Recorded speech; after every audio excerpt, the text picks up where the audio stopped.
ano o agro bateu recorde, né, de exportações, 165 bilhões de dólares, cerca de 4% a mais que em 2022, de acordo com dados compilados pela consultoria Agro do Itaú BBA. Soja, carnes, açúcar, milho puxaram as vendas externas. E para comentar sobre essa performance e o que se pode esperar para o ano que vem, eu converso agora com César de Castro Alves, gerente de consultoria Agro do Itaú BBA. César, obrigado por se juntar a nós aqui no nosso canal. Então, a gente está falando de um sucesso, mas o ano já começou. O que a gente pode esperar? Será que no ano que vem estaremos fazendo um balanço assim? A gente está ouvindo os produtores, associações de produtores, falando de perda de soja por causa da questão climática, incertezas com relação ao milho. Pode ser que a gente não tenha um desempenho tão bom, mas acho que vamos continuar lá em cima, né? Boa tarde, Walter. Obrigado pelo convite. Olha, realmente, nesse momento está um pouco difícil a gente superar, né, esses números fortes de 2023, né? Quase 165 bilhões de dólares. Isso combinou aí um crescimento muito forte de soja, milho, açúcar, carnes, com bons preços, né? Assim, um volume grande. Alguns produtos tiveram quedas de preço, outros tiveram alta de preço e de volume, como o caso do açúcar.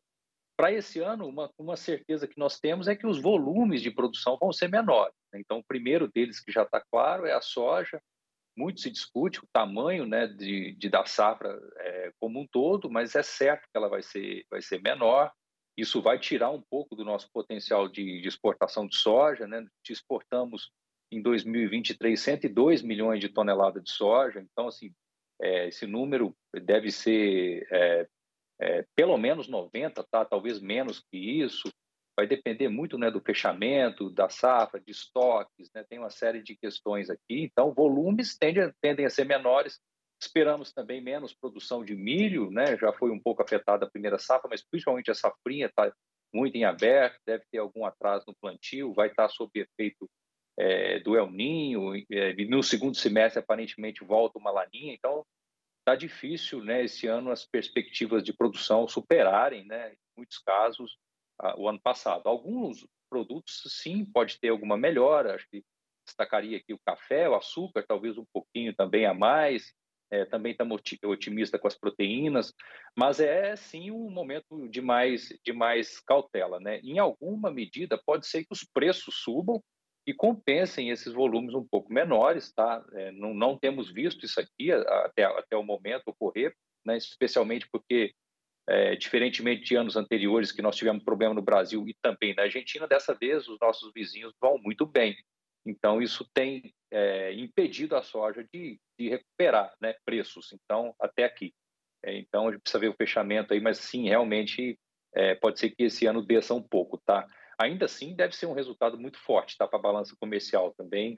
Vale lembrar que nos anos anteriores, 21, 22, nós tivemos aumentos muito expressivos. Então, no ano passado foi 4%, mas nós tivemos altas aí de 30%, 40% em anos anteriores, então o patamar está bem elevado. Então, vejo isso como natural, tá? De um ano mais difícil e ainda com muita coisa para acontecer, né? Então, especialmente as carnes, aí a gente pode ter bons volumes e eu acho que pode ter uma compensação de preços em geral para essas produções um pouco menores.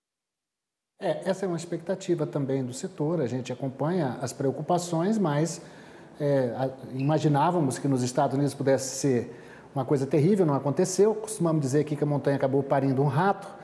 Mas olha só, de qualquer forma, a gente tem a soja, que parece que correspondeu a 16% dessas exportações, depois a gente teve petróleo, depois veio minério, aí depois volta o agro novamente nessa linha, né? Que aí vem açúcar, veio farelo de soja, essas coisas todas que compõem o universo agro, que no final, nessa balança comercial brasileira, representa aí quase 50% dela, né? Se você for somar os subprodutos do próprio agro. Agora, o que a gente tem, na verdade, é uma dificuldade de poder fazer previsões rápidas agora. A soja vai ser colhida até... Ontem eu estava conversando com um dos presidentes da ProSoja, vai ter soja sendo colhida até maio. Aí o milho, então esse atraso, a gente não sabe exatamente como vai ser o desempenho do milho, que corresponde à ração do frango, do suíno, né, do boi. Então tudo isso compõe essa história toda no final. Difícil de fazer uma previsão no início do ano. Talvez a gente pudesse, você como consultor do agro, do Itaú, falar um pouquinho sobre preço e dólar. Como é que você está vendo a evolução aí do câmbio ao longo do ano? Quais são as projeções? Olha, o câmbio, eu não sou porta-voz aqui do banco, então me abstenho de falar, tá? Eu diria que nós não esperamos grandes mudanças, tá? No cenário. É claro que o dólar ele não é linear, ele oscila muito ao longo do ano, mas não deve ser esse o fiel da balança, tá? Para o agronegócio. Até diria até que ele tem até ajudado até aqui por conta da apreciação, ajudou na formação de custos. Nós temos visto que os custos em geral desceram, né? Claro que em muitos casos os preços desceram mais ainda, mas os custos cederam. Isso ajuda, né, a enfrentar esse momento de preços um pouco mais baixos. Acho que um destaque que a gente faria, que eu faria aqui, que nós temos discutido essa semana, é que apesar, sim, dos preços não estarem atrativos, né, sobretudo comparados com os anos anteriores, as relações de troca estão muito positivas, né, porque os fertilizantes também caíram muito, né, a relação de troca que eu digo fertilizantes com grãos, né, principalmente, mas quase todas as commodities, a gente pegar até café, boi, outras commodities que a gente faz menos essa relação de troca, né, mas também existe adubação, né, de pastagem. Está tudo muito interessante, especialmente com a ureia e o KCl. Então, o MAP está um pouco mais elevado, está mais ou menos dentro das médias históricas, né? O número de sacas para se adquirir uma tonelada de fertilizante. Agora, o KCl e a ureia estão muito interessantes, as relações. Então, faz sentido o produtor já olhar para frente, né? Muita gente nem comprou ainda insumo para safrinha, mas, né, pegando os preços futuros de grãos e os preços de fertilizantes, a relação de troca está muito interessante, tá? Então, acho que tem também compensações, né? Um ano bem mais difícil, a situação do produtor que vai colher muito mal e não vai ter preço, certamente é um problema difícil de ser resolvido, né? Nesse ano, não dá. O custo caiu, mas o preço caiu muito mais. Mas ainda na média, né? Pensando a relação dos dois preços aí, de insumos e as produções, tá interessante, tá? Eu acho que é muito cedo, né, para a gente fazer qualquer previsão, né, para o ano. Como você falou, a soja vai ser colhida mais tarde, vai ter milho que não vai ser plantado, essa soja colhida em maio não dá para fazer safrinha se não for com irrigação. Então, temos aqui desafios importantes esse ano para performance de produção. E temos um ambiente até aqui relativamente folgado de milho no mundo, né, no globo. A situação de milho ela vai ficar mais apertada localmente, não à toa os preços, né, estão bem acima da paridade de exportação, né, os preços em Chicago estão bem mais baixos, então voltamos ao nosso normal, que é o milho, os compradores aqui terem que pagar prêmio sobre a paridade de exportação para segurar o milho. Vamos ter muito menos exportação de milho, né, do que as 56 milhões de toneladas que exportamos em 2023.